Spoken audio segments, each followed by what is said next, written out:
Happening now, Alice Marie Johnson has just been released from federal prison. President Trump commuted the sentence today of the grandmother who was serving a life term for nonviolent drug offenses.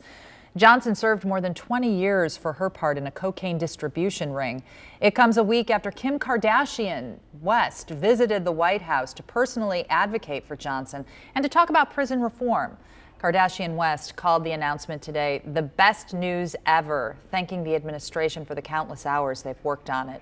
The White House says the president is currently considering nearly a dozen appeals for clemency on top of the 5 formal pardons he has already issued.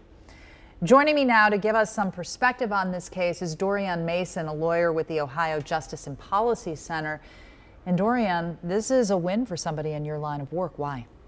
It's most certainly a win. When we think about the number of people who are incarcerated for lower level drug offenses, nonviolent, it's incredible. In Ohio alone, we have approximately 52,000 people who are currently incarcerated in our state prisons, and a quarter of those are like Ms. Johnson.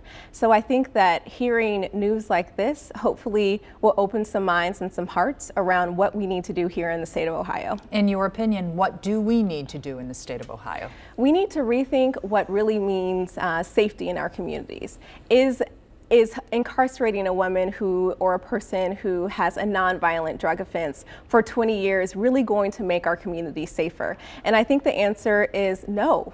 We spend $26,000 annually per person that we incarcerate. What would that look like if we spent $26,000 in the community? What would it look like if we spent $26,000 investing in our communities?